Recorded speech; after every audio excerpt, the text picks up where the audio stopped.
Hi and welcome to Sense of Synergy channel. I'm Carolina and I'm a hypnopsychotherapist, mindfulness teacher with almost 10 years of experience working in the mental health sector. I've supported countless individuals towards better mental health and well-being, and today I'm bringing those insights and tools with me to this channel. So if you're interested in personal growth and development, make sure you stick around. So today I will be talking about mindfulness, and my hope is that after watching this video, you'll be able to see how mindfulness is so much more than just an idea about being calm or feeling relaxed. It can be used in so many practical and tangible ways in your day-to-day life to support your mental health, well-being, improve your self-awareness, or growth as a person. And mindfulness has certainly gained quite a lot of attention in the last few years. But I think there's still quite a lot of people who may have heard about it, but are still quite unsure around just what it's like, what it is exactly, and how to practice it. And I think that even if you have been practicing mindfulness for a while, watching this video will still give you some interesting and new insights. Just before we dive in, if you're interested in topics like improving your well-being, mental health, or personal development, I've got an offer that may be of interest to you, and it's completely free. You can get access to my free webinar, You Are How You Breathe, which talks everything about breath work and breathing techniques. In the webinar, you'll discover different types of breathing that are unhealthy for us, but actually quite common. You will learn about the powerful connection between stress and breathing, and also learn actionable techniques and tools to improve your breathing. All you need to do to sign up to this webinar is go to my website, www.senseofsynergy.com, and leave your email address there and you'll get an email sent. All right, let's get back to mindfulness.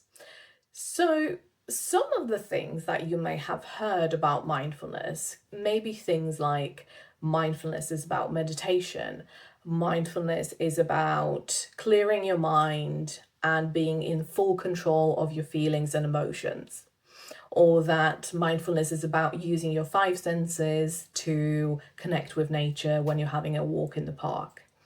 And whilst none of these things are completely untrue, they're also not fully true. And none of them captures mindfulness in its full essence.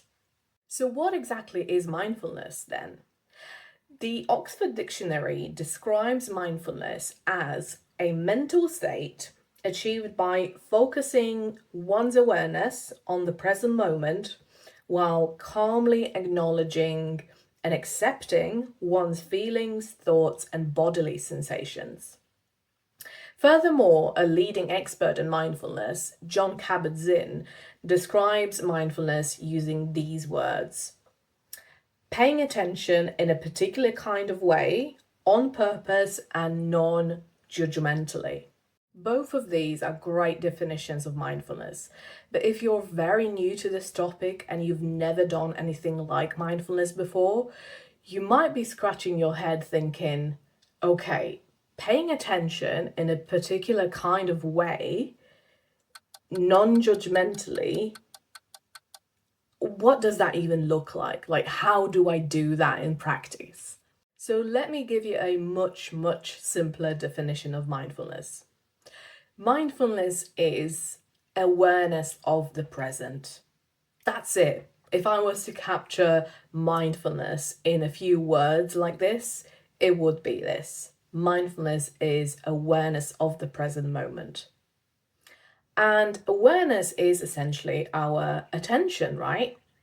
And mindfulness practices in general focus on intentional and purposeful use of our attention and focusing, directing it to certain things or experiences. What about this present moment? What can I be aware of in any given moment in my life? So there's actually quite a lot of things, and I usually put them in two main categories: internal and external things. Internal things basically happen in you, inside of you. They're internal experiences. Whereas external things would be things outside of you. So everything to do with your environment. So to break this down even more, one of the internal things you can be aware of at any given moment in your life are your thoughts, right? So our thoughts are this inner dialogue, inner voice, inner narrative that we hear in our minds. They're actual words and sentences that move through our mind every single day. And mindfulness practices encourage us to simply notice the thoughts as they arise, in the moment when they arise, not after the fact.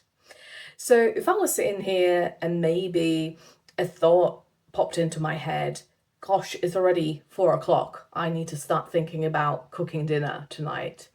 Or maybe sitting here thinking, oh wow, it's mum's birthday coming up soon. I need to get her a gift.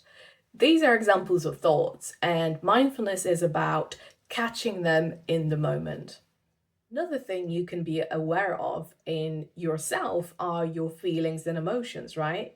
So you can do this by asking yourself, how am I feeling right now? What emotions are coming up for me right now? And the answers may vary from excitement, anxiety, frustration to joy and pleasure, and so many other ones. We can also be aware of our body, right? And this ability to sense what's going on in our body is called interoception. And some believe is actually our sixth sense. So what this interoception can help us to notice or to feel, it can be things like pain, tingling, itching. It can be how hungry we are, how thirsty we are. It can be the temperature of our body or different parts of the body.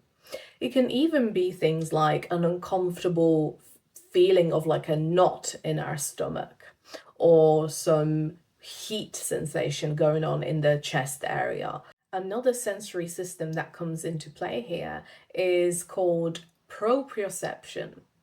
And this is about the ability to feel and notice our body in connection to our environment. So think about sitting on a hard chair versus a soft cushion, or lying down on hard floor versus a soft mattress or bed. And maybe that sensation of your body, your back being supported by the floor or the mattress. Another classic example of proprioception is running. So sometimes when you're running, you're able to sense and notice that rhythm that your feet get into. So that sensation of feet touching, making contact with the ground as you're running. So those were the internal things that we can be aware of in our day-to-day life through mindfulness. What about the external things then? So one of the external things that we can be mindful of are people in our life, right?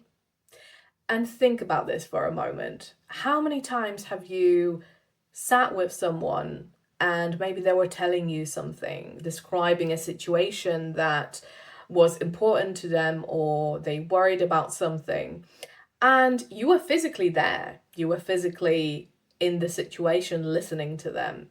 But very quickly, your mind drifted off to 110 things you're worried about yourself, other things that you need to plan for, or maybe just completely random things that just happen to come to your mind in that moment.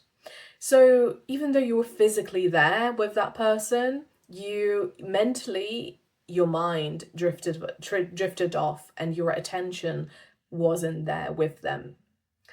So imagine what it would be like to really pay attention to that person, to really savor and honor that time you have together. And that can look like noticing the words that person's using when they're telling you about something, their facial expressions when they're telling you about a situation. It can even be things like noticing the scent of their perfume, or the shade of their hair, or the way dimples show up on their face when they smile. So those small, little, beautiful things that we tend to not spend too much time noticing in our day-to-day life. So another external thing that we can be aware of through mindfulness is our environment. So this can literally be anything around us. So this is where the five senses come into play, really. The what can I hear? What can I see? What can I taste? And engaging our senses is actually called exteroception. And what it means is our brain and body receives all this information from the external world, all this input of information. And our nervous system processes all this information, and that can shift the way we're feeling mentally or physically. So some examples here can be like how the sound of ocean waves crashing or birds singing can be quite soothing and calming to some people.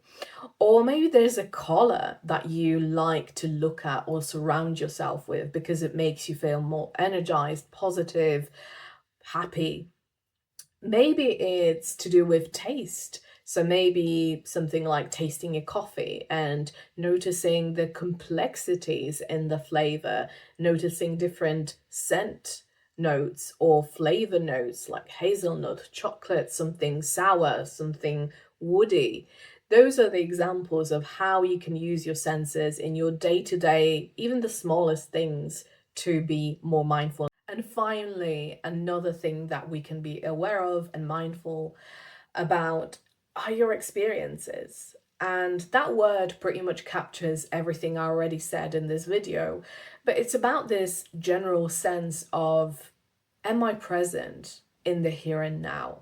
Am I here and now fully and truly? Regardless of where you are, who you're with, and what you're doing, whether you're out with your friends on a Friday night, surrounded by music and chatter, you're at home cooking dinner in your kitchen, or you're in your child's bedroom tucking them in to bed before sleep. Ultimately, it comes down to this. Are you present in this moment, in this experience, in this situation? Or are you physically present, but in your mind, you're somewhere in your past or in your future, thinking about all these other things? So that's what mindfulness teaches us and encourages us to do, to be here and now. So now that we have a clearer understanding about what mindfulness is, in the next few videos, I'll be exploring the benefits of practicing mindfulness. How can you actually do it? And also I'll be debunking some of the most common myths about mindfulness. I'm curious, before watching this video, what did you think about mindfulness? Leave me a comment. If today's video was helpful, make sure you subscribe so you don't miss the next videos in the future. Thank you so much for watching. Take care, and I'll see you later.